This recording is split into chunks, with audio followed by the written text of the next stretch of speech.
Good evening, everyone. Welcome, seventh grade students, for pre-algebra class and basic math class. In the last class, we were talking about according from the introduction, the rational numbers, and we state the place of them in the number line, and also we're classifying the rational numbers into proper fractions, improper fractions, and we define the the difference between the numerator and the denominator. And we're explaining the fractions. With the fraction, we can obtain decimal numbers, positive, negative, and even though whole numbers. Okay, but according to that classification, remember with the fractions, we can simplify them. But how many times do we have some problems? For example, if I got a number given by 30, someone is speaking, okay, and your teacher asks you, simplify this real number, that number 30. And sometimes some people divided that number 30 by 2, that's correct, and also can be divided by 5.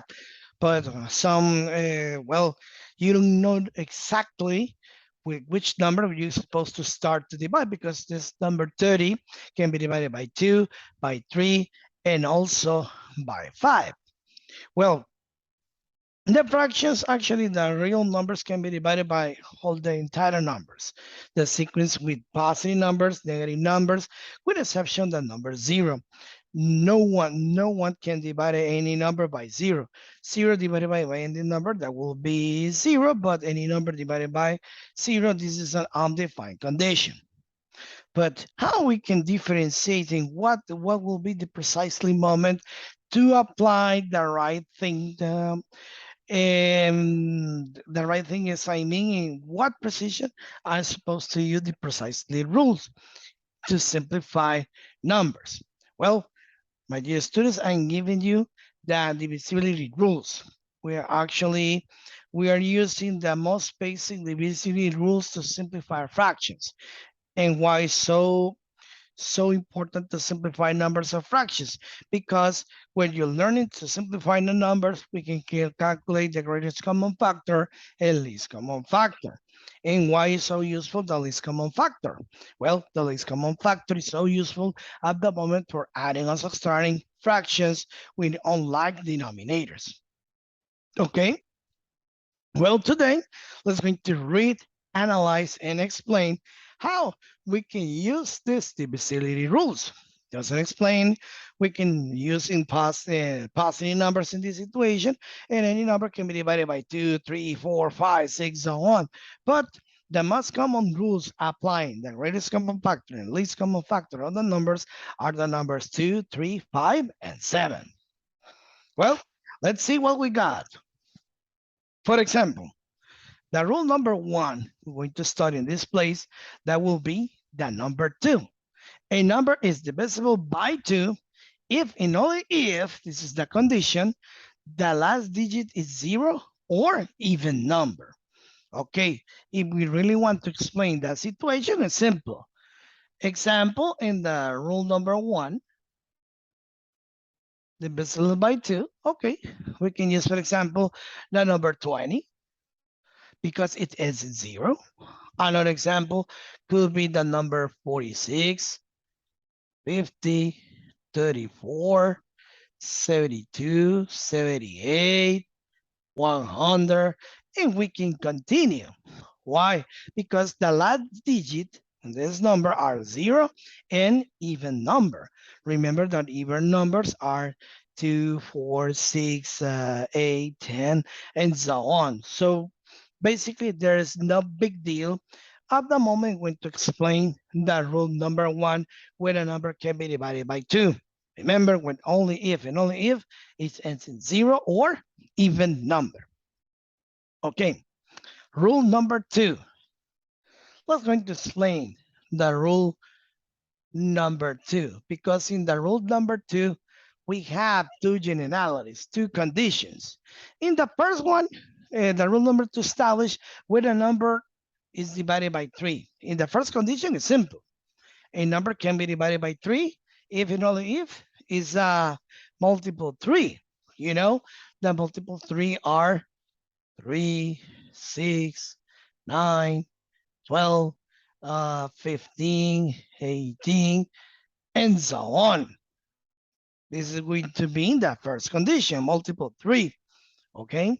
But in the second condition, they're saying the sum of the digits is divisible by 3. The sum or the sum of the digits is divisibility by 3. Why? In what moment we can apply that rule? For example, in numbers superior than the basic multiples of 3. Example, if I have the number, let me see, 108, okay? Yeah, this number can be divided by 2, according to the number 1. But if you really want to know if this number can be divided by 3, because this is no a simple number to determine if this or not the multiple 3, the only thing that we have to do is separate the 3 digits in this case. I mean 1, and we're going to add plus 0 plus 8. Okay, and if you add 1 plus 0 plus 8, the answer gave us 9. Okay, what does that mean? That means because 9 belongs to the multiples of 3, that means it can be divisible by 3. And when we said divisible by 3, that means I'm going to divide 108 by 3. Well, the remainder will be 0. The quotients, obviously, we're going to have a whole number. Let's do it. Let's going to check this answer. Is this right or wrong? Well, again, let's going to prove it. 108 divided by 3. Let's see if this is right or wrong. One number multiplied by 3 reaches 10. That will be 3. 3 times 3, 9. 10 minus 9 will be 1. We're going to move downward the number 8. And we got the number 18 divided by 3. So because we know what are the multiples of 3, you know that will be number 6. 6 times 3, 18. And as soon as you can see, we have a exactly division, right? So we are proving the statement. 108, if you add 1 plus 0 plus 8, that will be 9, and 9 is a multiple 3, so for that reason we can divide it by 3. And if you really want to check that rule, the only thing that we have to do is divide it by 3, check the answer, and we'll prove it. Another example, we have the number 45, okay? There's no way we can divide 45 by 2 because the Roman number to establish the number must be end in 0 or even number. However, we have the number 45. If you really want to check if it is possible to divide it by 3, separate by number, both digits, and add them. I mean, 4 plus 5, that will be 9. Oh, again, 9, it's a multiple of 3. For that reason, the number 45 can be divided by 3. And if you really want to check that answer, the only thing that you must do is divide it by 3. So 45 divided by 3, okay, 4 to 3, multiply by 1. Okay, misses 1, downward number 15, multiply by 5.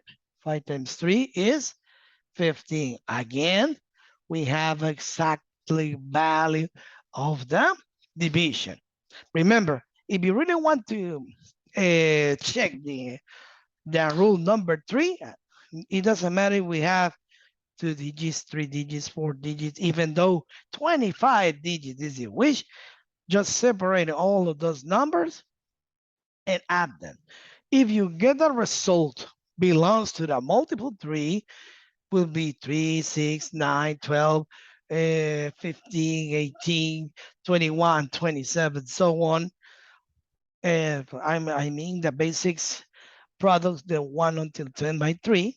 Okay, that means you can divide those numbers by using the rule number 2.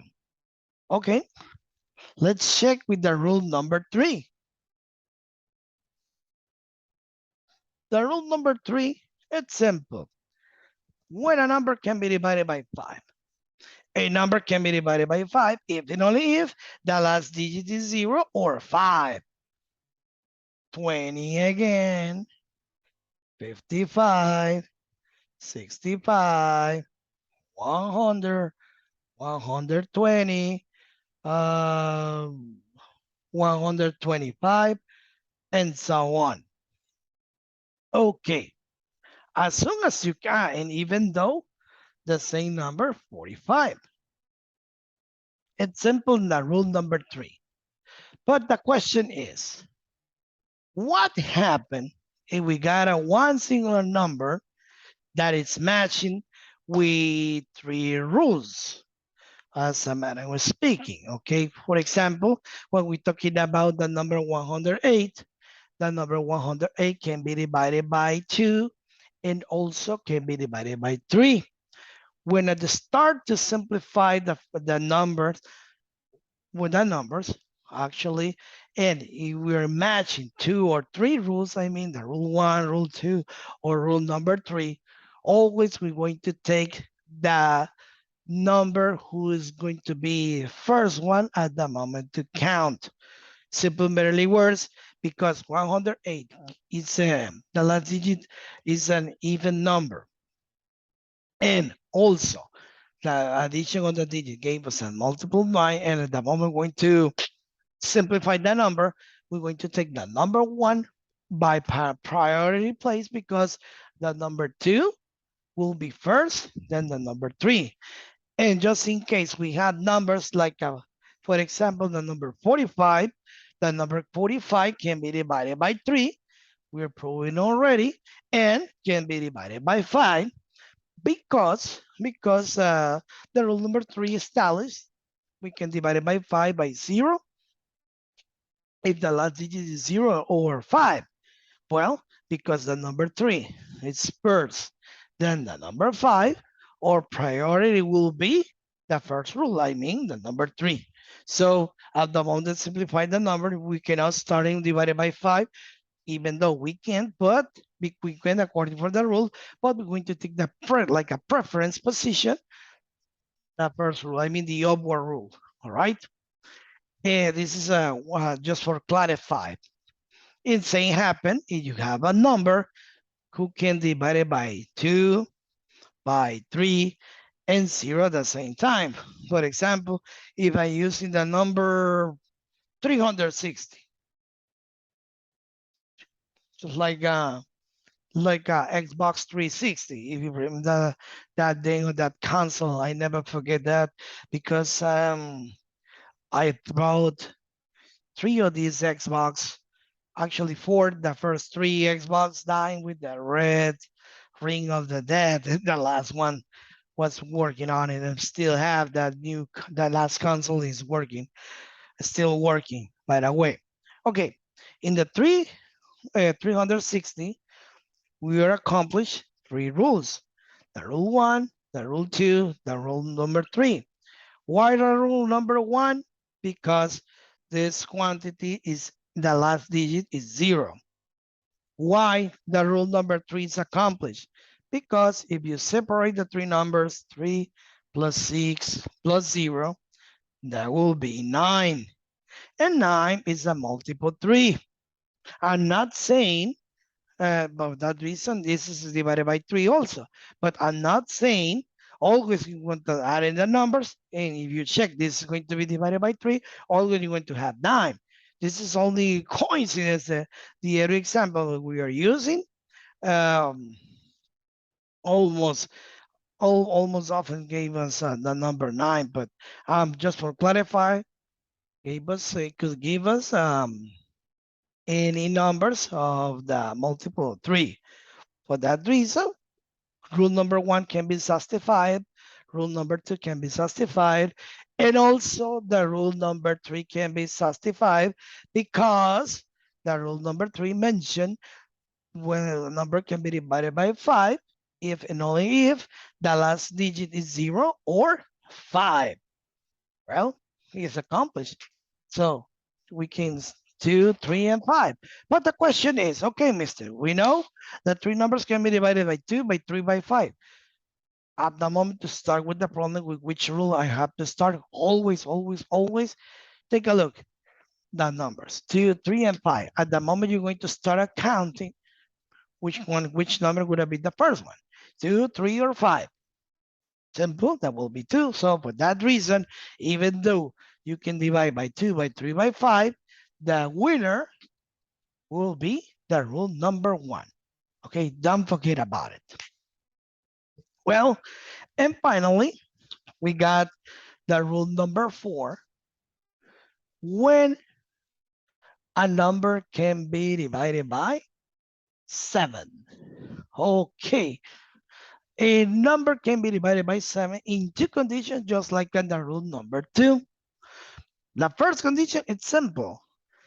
If we have a multiple 7, you know, multiple 7 are 7, 14, 21, 28, 35, 35, 42, 49, and so on. Okay, this is the first condition of the rule number 7.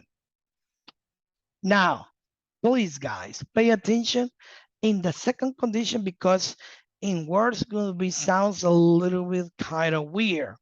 But that happened just in case we had a few numbers that's not going to be easier to identify is multiple 7 or not. Is we can remove the last digit, we have to double and subtracting from the leftover number. If the result is 0 or multiple 7, that is divisible by 7. Sounds confusing? I have a question for you. Can we divide by 7 the numbers 8,274, 252, 308, 34,349? Actually, if you see the first three numbers at the first sight, can be divided by 2, and that's right, because all of them, the first one, second one, third one, the last digit is even number. But we really want to check if there's a possibility that numbers can be divided by 7. Let's see how we're going to working with the second condition, because at the moment we're going to read this information at the beginning, sounds kind of weird. Okay, let's see what I have to do. Take the number, we're going to take the number 8,274. Okay, what we're going to do, we're going to skip the last number. Okay, I'm going to take the number without the last one. I mean the units. We're going to eliminate the units. So I'm going to copy the number 827. And because we are removing that unit, I mean the number 4, this quantity, I'm going to subtract the double of the unit. That will be the number 4. Okay, so we have the number 827 minus 8. Okay, so as soon as you can see, at the moment we're going to subtract the numbers, we had the number 819. But still, we have a little bit complicated to check if this can be divided by 7, because both numbers are huge. And actually, if we add 9 plus 1, 10 plus 8, that will be 18, and 819 can be divided by 3. But basically, we have to try to looking for if this number can be divided by 7. So we repeat the process. Extract the unit and copy the leftover numbers. I mean, the leftover number will be 81. subtracting the double of 9, and 81 minus 18. So 81 minus 18, the result will be 63. And because 63, we can perfectly identify that 63 is multiple 7 because 7 times 9 is 63. That means the number 8,274, it's a multiple 3. Well, let's check this out. If this right, this is true or false. Well, let's see it. We have the number 7, 8,274. Okay. Well, let's see. 1 times 7, 7. So 8 minus 7 will be 1. We have 12. Again, 7 times 1 will be 7. We have 5 units over here. So we're moving downward the number 7. And a number multiplied by 7, which is 57. Or approaches, that will be 8. 7 times 8 will be 56. And we're missing 1. Okay. And finally, downward the number 14. And you know, 14 divided by 7 obviously will be 2. So, and we have a perfect, exactly division because the remainder is 0. So we are proving that number 8,274 is a multiple 7. Well, let's go to solve another example. Okay, another example could be, as a matter of speaking, we have the number 252. 252, okay? We're going to take we're going to actually skip the unit, I mean the last digit. 25 will be subtracted by what? By the double of this number 2, right?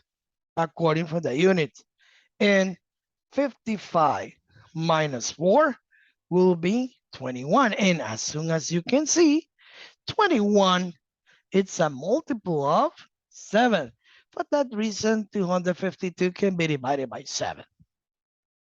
Also, we got the number 308. Okay, again. Skip the unit. We're going to copy the decene centene. In this case, 30 minus the double of the last digit. I mean the number 8.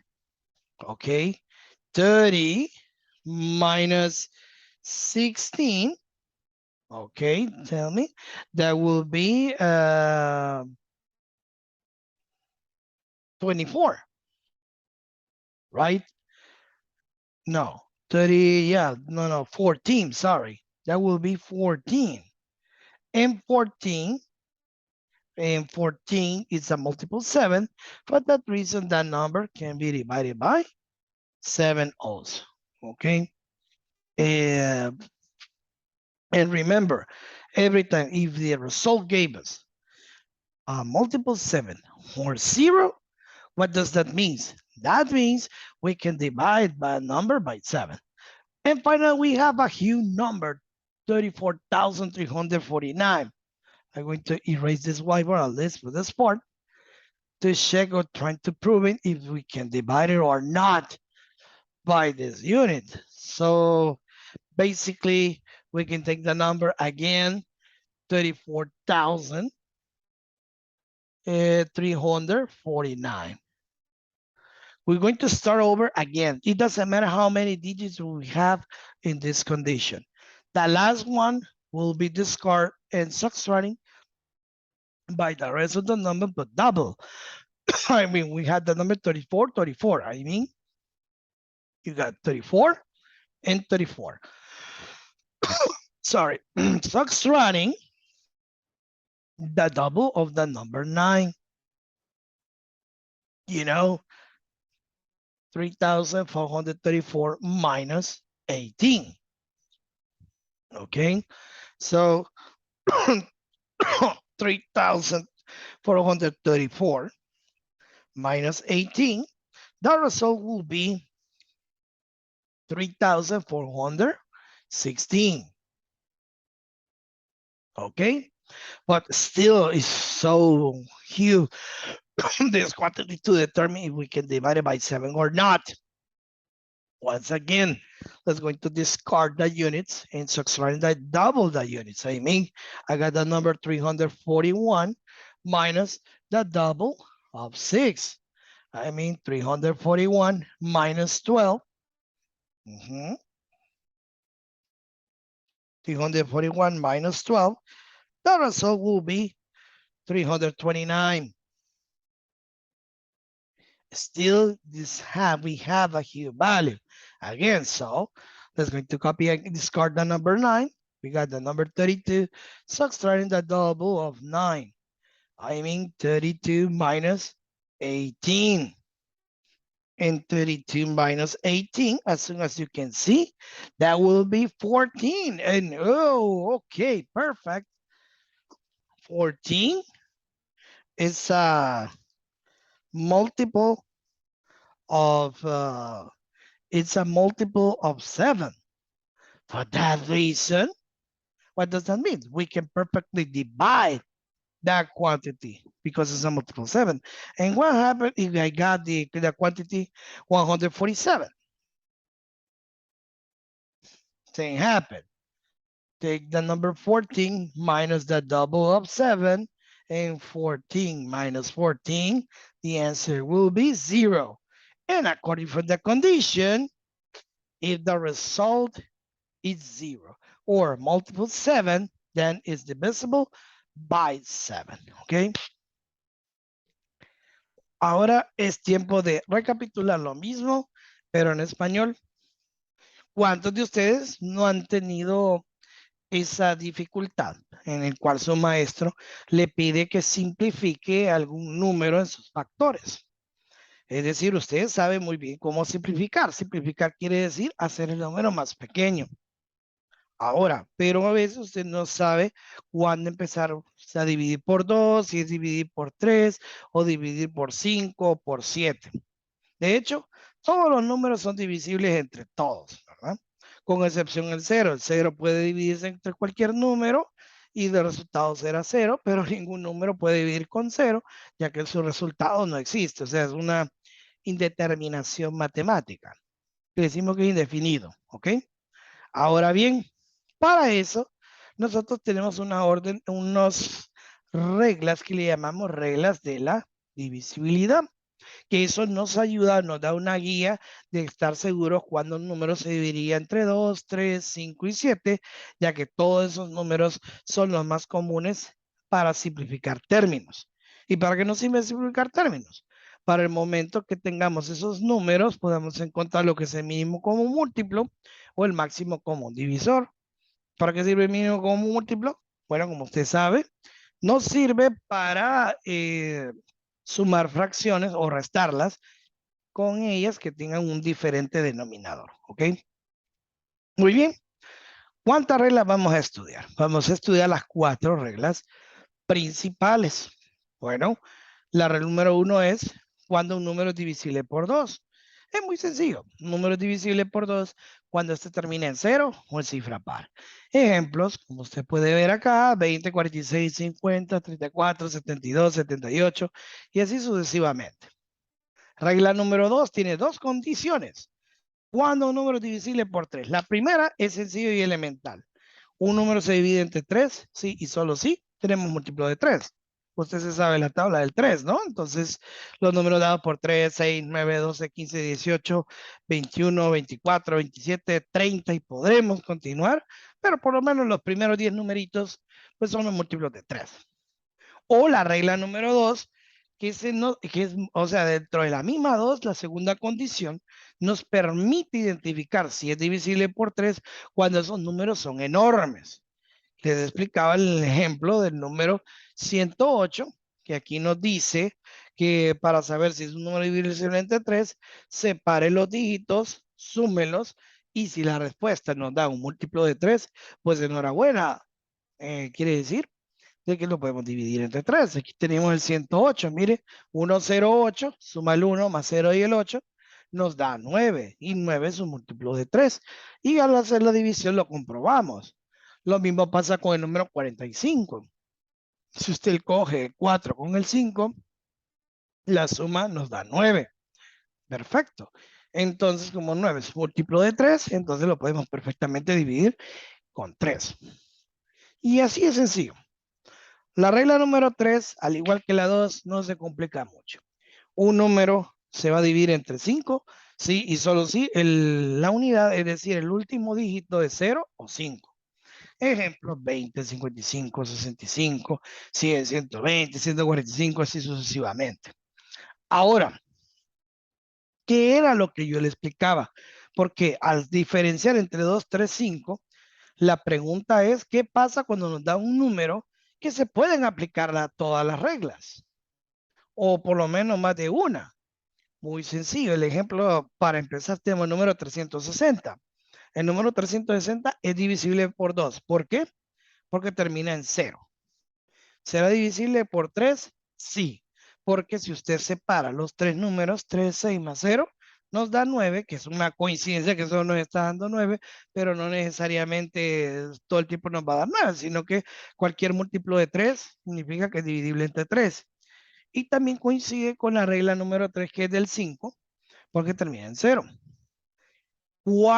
¿Con qué regla iniciamos en caso que haya coincidencias?